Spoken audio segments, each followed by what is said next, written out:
Okay. Hi there, and welcome to Taking Charge of Your Health. Today we're going to talk about something that's very close to all our hearts, maintaining our physical activity. Do you mean it's close to our hearts because it's good for our hearts? Absolutely. It has huge benefits. But it's also close to our hearts because it's a very natural thing to do. Humans are physical beings. We are designed to be active. Yeah, but how many of us have turned off that little voice in our head that says, be active? How often have you heard this? As soon as we get busy, physical activity is the first thing to go out the window. So this program is all about maintaining the rage, keep exercising, keep active, and enjoy all the health benefits that go with it. Jonathan Duffy spoke to Tony Stubbs of the National Heart Foundation about what we can all do to get some ticks for our ticker. Is physical activity important for health? Well, there's a lot of benefits in terms of health benefits. You can reduce your risk of cardiovascular disease, for diabetes. Some cancers can be prevented as well. And also for people who are older, osteoporosis is an issue. So being active helps with your bone density and other things as well. So it can prevent falls. But I guess we forget a lot of times about one of the wonderful things about physical activity as well. So as well as preventing disease, it also makes us feel a lot better. People sleep a lot better when they do. It can help to, look after your weight if people have issues around that area. And also just a general feeling of more well-being. And a lot of times activity can be done with family and friends, so you obviously feel a lot better about that too. Tony, is it necessary to be athletic or physically coordinated in order to be healthy? No, you don't need to be coordinated or active. I mean, that certainly helps, but certainly everyone can be physically active if they want to. And there's certainly a lot of evidence that moderate physical activity is really healthy and a good health benefit for you. So, no, going for a walk or taking the stairs or do anything that you really enjoy, gardening is certainly a lot of activity. You can get a lot of health benefits from that. Yeah, being fit is getting out there and vigorous, huff and puff and going to the gym and doing those sorts of things. And that, for people who want to do that, that's fantastic, and we'd certainly encourage people to do that. But for a lot of people, that's not possible and they don't quite enjoy doing that.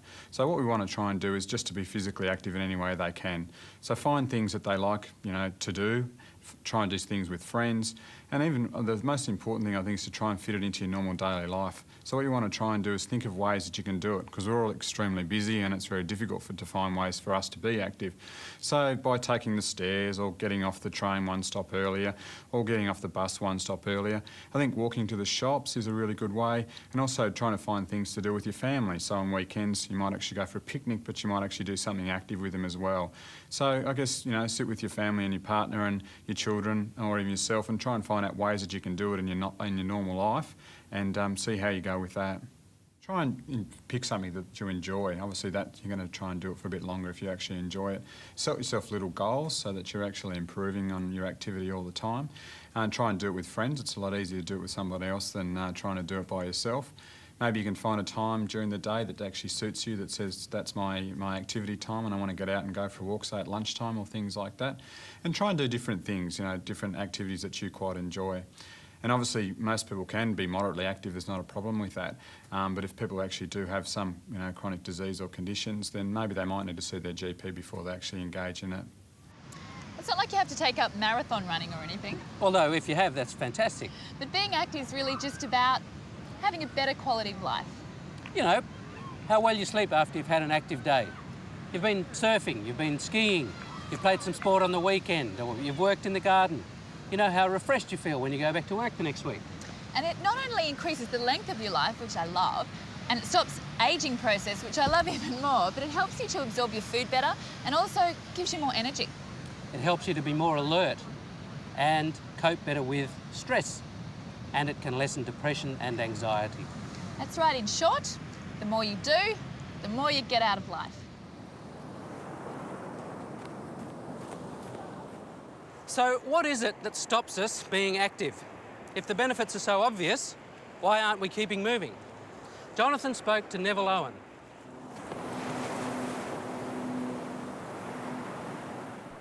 Neville, what are the common barriers to exercise? We know people are a lot less active. It's likely that's due to time pressure. It's also due to limited opportunities just to be active as we normally go about our lives. You drive a car instead of walk or ride your bike. You catch an elevator. You use time-saving devices at home. Your recreation is often passive.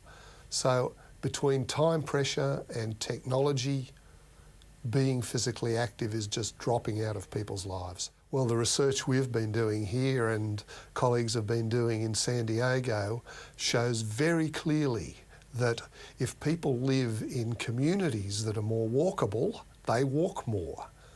If people live in suburban areas where there are no footpaths, where the shops aren't close, so you would normally drive, those people walk a lot less. So in many ways, physical activity, opportunities for it have been designed out of people's lives, depending on cars too much and there being no real functional purpose to walking or riding your bike to do things as you go about your life. And that's a tragedy. How do we combat these barriers? There are a lot of practical things people can do. If you really do decide you want to fit more activity into your life, then there's that simple rule of look for the opportunities, think of being active as an opportunity, not an inconvenience. The other important thing is finding opportunities for being active for fitness or recreational purposes. It only needs to be 20 minutes or half an hour. If you can find an hour 3 or 4 times a week, that can be an extremely cost-effective way to be physically active. What tips do you have to encourage a family to become more active? For kids in particular, less TV, less video games, less videos and passive entertainment. Kids can have a lot of fun just sitting around.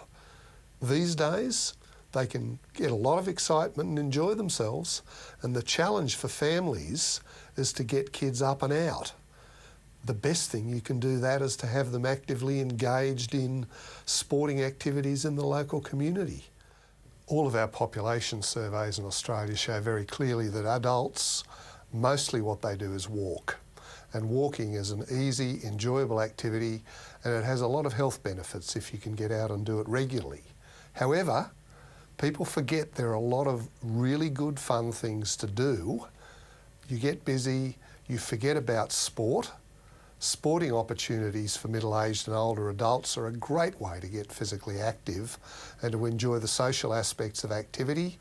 There's a lot of ways in which people can identify enjoyable, sociable sorts of activities that might have a skill component, and often we forget about that.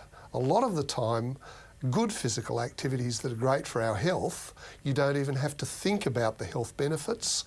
You go out, once you start doing them, they lock you in socially, they lock you in terms of developing skill, getting a buzz. We get a bit exercisey and earnest about it, but really, physical activity is a natural human thing and it's hugely enjoyable for people who identify stuff that means something to them and is good fun. Cat. It's true what Neville said about activity being fun. You don't think of it as exercise. And when it's sociable, it's even better. You ready? Yep. So any exercise you do has to be practical and easy to do, something you like that fits your routine. Exactly. Like, give it back.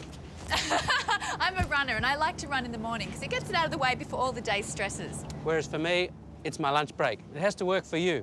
Here, fetch. There are many myths and misconceptions about exercise, and so much information it's often hard to know just whose advice to take. You may not want to be an elite athlete, I mean, let's face it, not many people are, but just how much exercise should you do? Stephen Blair had some pretty remarkable things to say about just who can benefit from exercise. Steve, a lot of people feel to get fit, they've got to commit a 30-minute solid block of sweating. Is that true for exercise? No, I think you can accumulate that 30 minutes. probably should be accumulated in blocks of 8 to 10 minutes. Now then you immediately say, well, what about 4 7-minute sessions? We don't really have the data to know for certain. I think if you get 30 minutes, even if it's in 3-minute blocks, you're better off than sitting that period of time. But we can be pretty confident that 3 10-minute walks or 4 8-minute walks would do the deal. So what about incidental activity? Does every little bit count? Truth is, we don't really know. If you're talking about the 4 steps from your desk to the filing cabinet, I doubt that you can total up enough of that to really have much effect on health. But the truth is, we don't really know how small that increment can be. And the incidental activity, as you call it, that people get actually varies widely even across sedentary individuals. There are some sedentary people who are maybe taking 2,000 steps a day, and other people who are also quite sedentary at home, at work, who might be taking 5,000 or 6,000 steps a day, but they've just taken more of those little 30-second or 20-second steps within the office or next door. We don't have any information to suggest that that number of steps taken in that way are really beneficial to health. So that's why I said 8 to 10 minutes of activity, accumulate the steps over that period of time. We can be pretty sure that's useful. A lot of people are wearing those step counters, I see. Are they a good measurement for people's activity? Yes, I think it's an excellent way to monitor what you're doing, to help set a goal for where you'd like to be, and then to monitor your progress toward the goal. And if you're not meeting the goal, then we encourage people to do some problem solving. Why? What got in the way? Why weren't you able to get that third 10-minute walk, let us say? And then develop some problem solving strategy to work around that. But no, these are excellent devices. Is there an optimal time of day when people should be doing this, or does it not matter so much when people exercise? I think it should be sometime within the 24-hour period. No optimal time of day. No, it doesn't matter. It doesn't matter from the physiological health perspective. It may matter from a behavioral perspective. For example, if your day just gets crammed full of activities, work activities, and you can find no time, then maybe for you the best time would be early in the morning, so you get it before you actually go to work. Others like to break up the day. I like to exercise at lunchtime, in the middle of the day. Finds it refreshes me for the afternoon. Other people like to wait to the end of the day. So I think it's a matter of personal preference, but there's no real physiological or medical reason why one time of the day is better than another. A lot of people maybe put off exercising in the middle of the day because their perception is they're going to get hot and sweaty. Do you actually have to go that hard at lunchtime? Is a casual walk as good as, say, a brisk run at lunchtime? Well, now we're up to defining terms. You know, what is a casual walk?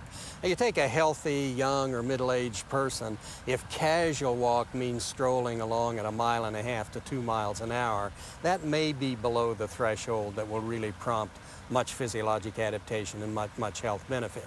We like to use the term brisk walk, which we would say is 3 to 4 miles an hour, 15 to 20 minutes per mile. And that gets you most of the health benefit of exercise. Exercising at that intensity, 30 minutes a day, you get most of the benefit from that dose if you repeat that day after day. So you don't have to get hot and sweaty, although in 2 months' time now here in Dallas, standing outside will get you hot and sweaty, but you really don't have to work at a vigorous level.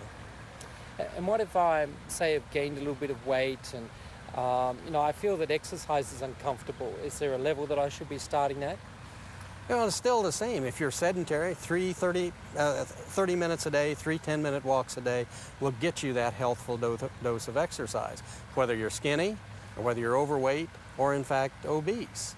Our research also shows that if you are obese and you get that dose of exercise, your risk from cardiovascular disease, from diabetes, from early mortality is very drastically reduced. You don't have to be thin to get the benefits of exercise. And in fact, being thin doesn't give you the benefits of exercise unless you actually exercise. Right. So I guess ultimately, if I can accumulate the 30 minutes of activity a day, then that's good enough for me to experience heart health and well-being? Yes, important health benefits from 30 minutes a day, and do that essentially every day. Now, in our data, the person who exercises that amount, we see about a 50% reduction in mortality risk, about a 50% reduction in the risk of developing diabetes or hypertension. Those who do more, and let's say put in a couple of days a week of jogging or more strenuous sports, and get in our high fit category, we see another 10 or 15% reduction in risk. So that's why I say you get most of the health benefits of exercise from this accumulating 30 minutes most days of the week. But you can get a little more if you press on a little harder. I'm really getting into this. Stephen Blair's research shows that by accumulating just 30 minutes of exercise a day, we can all reduce our mortality risk and the risk of lifestyle diseases by 50%. Now, I find that truly empowering, because what it says to me, Joe Blow, ordinary citizen, is that I can make a big difference to my health just by doing 30 minutes of exercise a day, whether it's 3 lots of 10 minutes or 4 lots of 8. And if it's fun at the same time, even better.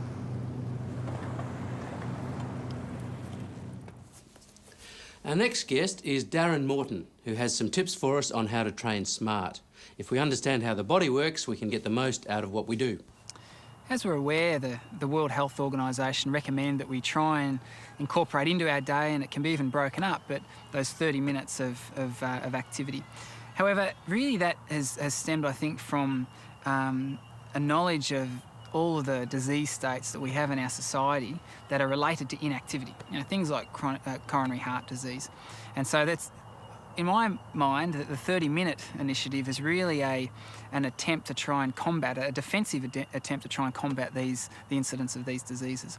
However, if you want to experience all the health and the vitality that you deserve, you really need to be embarking upon a regular exercise program. There are 3 foundations to any exercise program. They're overload, progression, and recovery. And essentially they encapsulate what you need to do in order to achieve good results with an exercise program.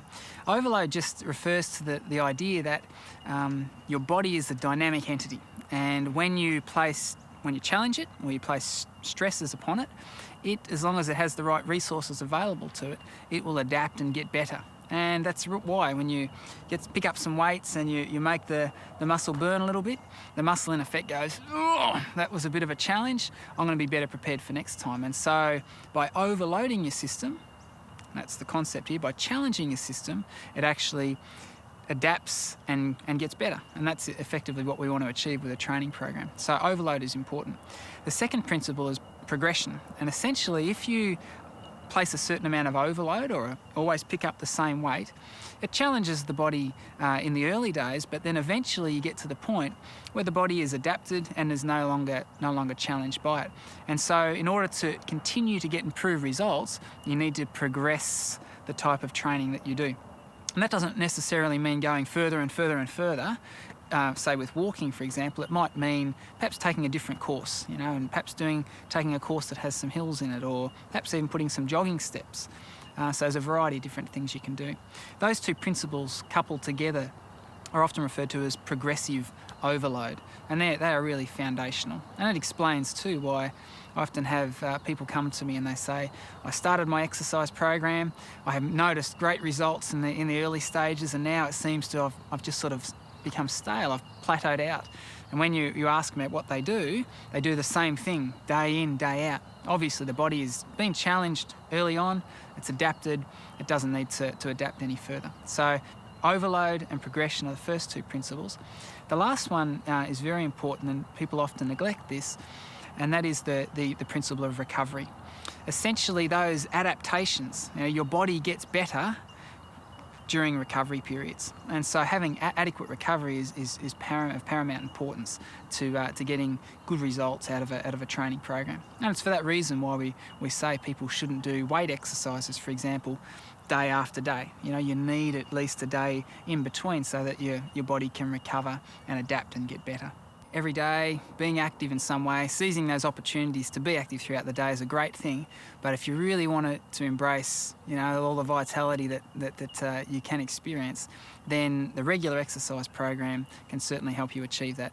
And to my mind, probably the best way to construct a well-rounded program is to endeavour to do 3 what we refer to as aerobic exercise sessions per week. And aerobic just means with oxygen. So in other words, these are the sorts of activities that just get your heart rate up slightly and breathing a little bit more deeply. Things like the swimming and the walking and cycling. And in addition to that, get into some basic weight exercises. And these are very effective for all sorts of things like increasing your bone density and increasing muscle tone. And in fact, later we'll be going through and demonstrating some basic exercises that you can do at home.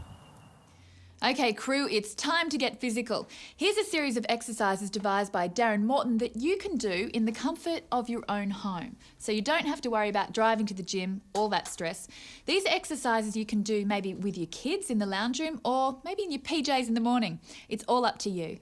What I'm about to show you is some very simple weight exercises that you can do in your own home, and that you only need some simple hand weights that you can purchase from any sports store to execute. What I want to say before we look at the exercises though is that anyone and everyone can benefit from weight exercises, regardless of your age and regardless of your gender. For the ladies out there who are concerned that think they're going to get big and bulky, don't stress. The way that we've structured this, we're keeping the repetitions higher and the weights lighter, it's not a valid concern. What I do want to say is that some of the benefits of regularly doing some weight exercises include increasing your bone strength, increasing your muscle strength, decreasing the injuries you experience, improving your posture, so there's lots of them, and also, which is typically of great interest, is you can actually help you decrease your body fat, because when you tone your muscles, you burn more energy. So with that said, let's have a look at the exercises. Obviously, before you do any sorts of exercise, it's important that you do a warm-up. And so Wendy, who's going to help me demonstrate these exercises, has just done a warm-up, which may involve just walking around for 5 or 10 minutes and some simple stretches. Our first exercise, let's move to it, is the push-up. Taking position on the floor. This is the most advanced form of the push-up, supporting your weight on your toes and your hands, keeping your back straight, going up and down. If you find that quite challenging, what you can do is just drop to your knees. Once again, keeping your back straight, up and down, and there you have the modified version of a push-up. Works your chest and the back of your arms. Thank you, Wendy. Another version of that, which is easier again, is to actually use the arm of a couch or a kitchen bench, in which you can go down, and as you get more progressive, you can move then down to the floor. That's exercise number 1. Our next exercise, I'm going to use the hand weights that I've got from my sports store. This is called a shoulder raise. Works the shoulder muscles. Starting position with your feet level, keeping your back straight and upright, just bringing your arms out to the side. You only need to go to shoulder height here, and if you keep your palms facing down, that's the best technique. Exercise number 3 is the bent over row, and we're going to use a standard kitchen chair to do this. Your one knee and the same hand go on the corners there. We're going to need a hand weight for this exercise. And the technique is just to allow your arm to slump down low and then pulling up to your armpit. And this exercise works your upper back, which gets a lot of tension, particularly in office workers, and also the bicep muscles as well. Whilst we've got the weights in one hand, let's grab the other weight in the other hand. And we're going to work the biceps once again. Starting position is one up and the other down, and you just alternate that. What you don't want to do is swing the weights. Keep your elbows fixed in position, and this exercise works your biceps. Okay, if we place the weights down now, thanks Wendy, we're going to use our chair again. This time, have a seat on the chair, on the edge of it, hands either side, and just take a step out. This exercise is going to work our triceps, the back of our arms, and all you need to do is lower yourself down and then back up. Obviously, the lower you go, the more advanced. And also another way of making it more challenging is to take a step further out. But to start with, as Wendy was just demonstrating, is sufficient.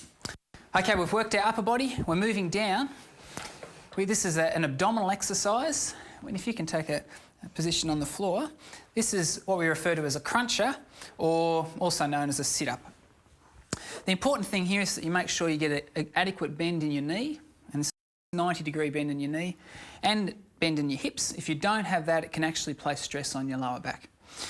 Hands on your knees, in the front of your thighs there. All you need to do to work your abdominal muscles is just roll your fingers over your knees. Your shoulders only have to come off the ground. That's as high as you need to go, and that is an adequate abdominal exercise. Thank you, Wendy. Up. All right, so we've worked to here. Now we're going to do an exercise which targets the front of our thighs as well as our buttocks. This is called a lunge exercise. All you need to do, hand on the hips, take a large step forward and then drop that knee towards the ground. Change legs.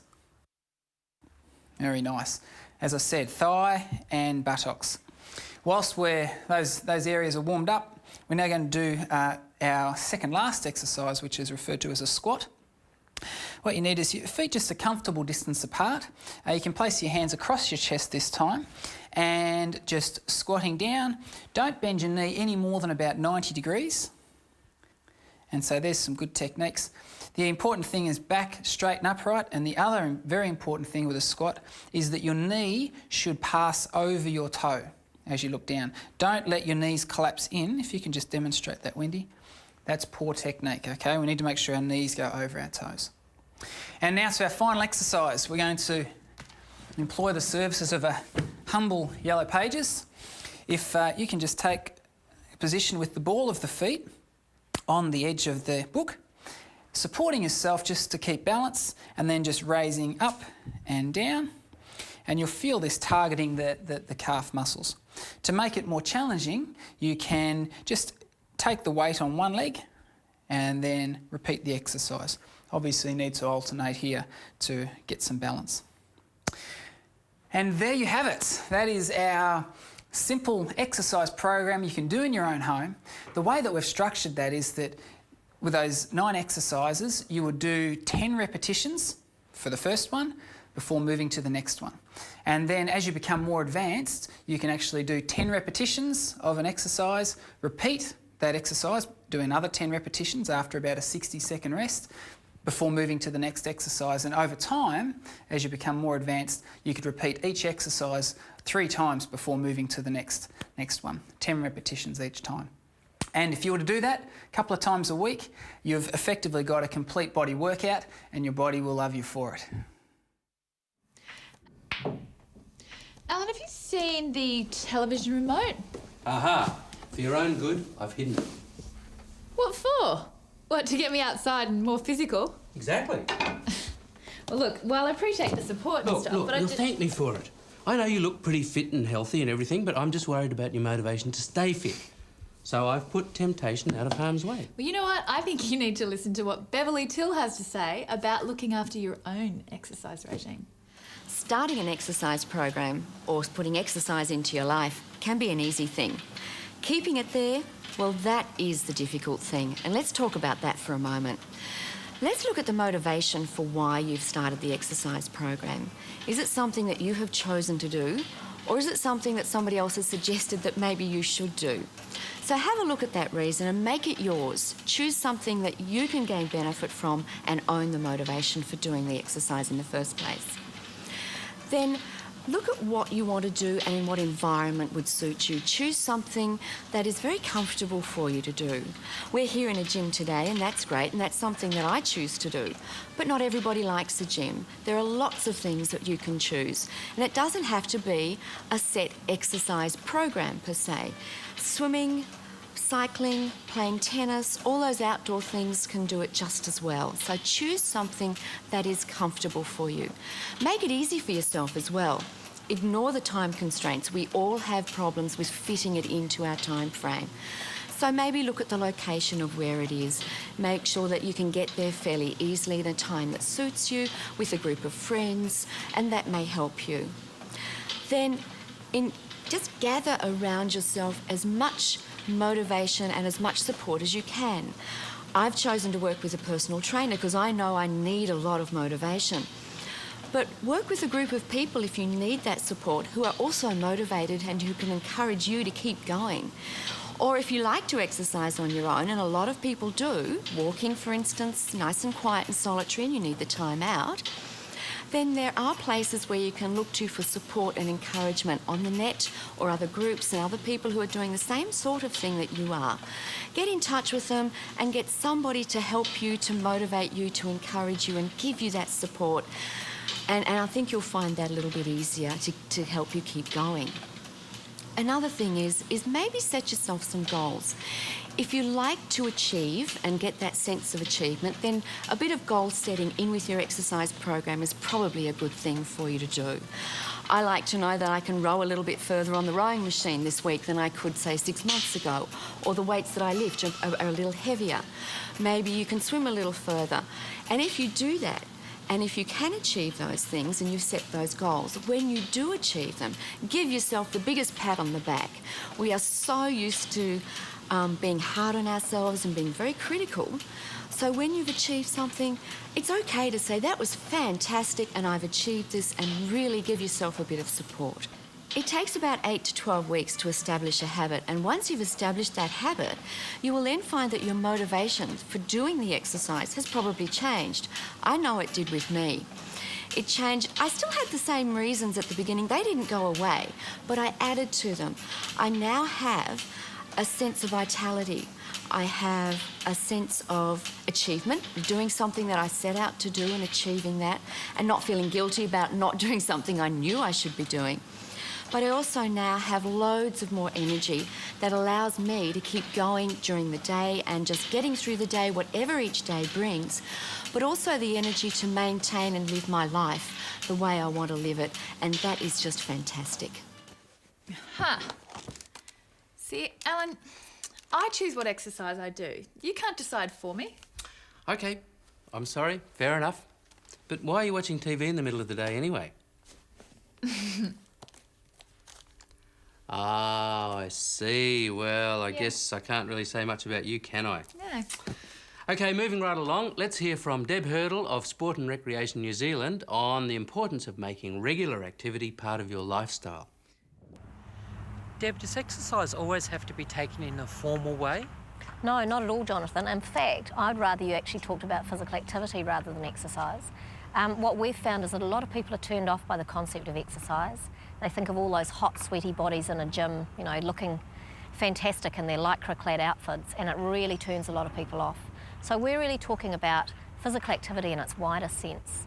So getting out, going walking, taking your kids out, playing a game, knocking a soccer ball around in a paddock with them, being physically active in every day of your life, every part of your life. So if you're working in an office, you know, rather than sending those emails to someone around the other side of the office, get up and walk around there with a bit of paper and actually talk to them. Good for you socially, it's also good for your, you know, keeping your physical activity up. One of the things we've tried doing is we give people pedometers in our office, and we always have a bit of a challenge. People come around and say, you know, how many steps have you done today? So it's a really good way to get people physically active. Any form of physical activity will give us health benefits. And obviously the more you can do, the better it is for you. But you don't have to be involved in formal activity or strong exercise. We talk about snacktivity, being little chunks of activity that you do in your day. So if you can do 10-minute bites of activity at any time, then that's going to give you real health benefits. What sort of activities could we do on a weekend? Well, you're standing here at the waterfront, you can see people wandering past. There's lots of things you can do. Get out with the family, take the kids out, you know, pick up Gran and take her out for a bit of a stroll. You don't need to be particularly fit and healthy to do that. You can start at any time. You know, as long as you've got sensible shoes that you can get out there and do things. And it's really good to involve other members of the family. If you've got a dog, be kind to your dog. You know, actually take them out there and give them a bit of run around. You don't have to be involved in traditional sports. And in fact, I think the trend internationally is that people are moving away from traditional sports and activities. The commitments of 7-day working weeks and single-parent families mean that people don't have the time to commit to turning up to a game every Saturday. They don't have the time to put into practices during the week. And so more and more people are getting out. Young kids love getting out on skateboards. Lots of people seem to be turning to surfing, getting out there, boogie boarding if you're near the sea. Just getting out and generally having fun and being active. Should we keep physically active as we get older? It's something that we should continue right through old age. You're never too old to start being physically active, and I think that's something that a lot of people need to understand. Just because they've had many years of inactivity, it doesn't mean that they shouldn't actually pick something up and try doing it. And particularly for women with osteoporosis, it's really good if you can get out there and do some weight-bearing physical activity, going for walks, but any sort of activity will actually help them. It'll give them, it's good in terms of fall prevention, because that's an issue obviously as they get older, their bones get more brittle, they lose their stability. So any sort of activity that gets them out there and helps with that stability and balance will be beneficial to them. Oh, you beat me again. Today we've been practicing what we preach. And although you've been brushing me all day, It's been great fun and good for my health. you know, lots of us defeat ourselves before we've even begun by taking on too much too soon. So instead of, say, going on a 10K run like you would, maybe just have a 10-minute walk and then build up from there. Make a commitment, no matter how big or small. Get some support and don't forget to reward yourself when you reach your aim. As we know from today's program, we could all use about 30 minutes of exercise every day as recommended by the World Health Organization. Now, this exercise will prevent disease and help keep our energy levels up, because you'll need them in the next game, and give us more vitality. And don't forget, all the little bits add up. So get off the bus or stop early. Take the stairs. See if you can work out ways to get more activity into your life. It all adds up to a healthier life. Sure does. Well, that's it for this program. Thanks for joining us again. Keep active. One more. Oh, Come on, I'll play left-handed. left-handed. Yes.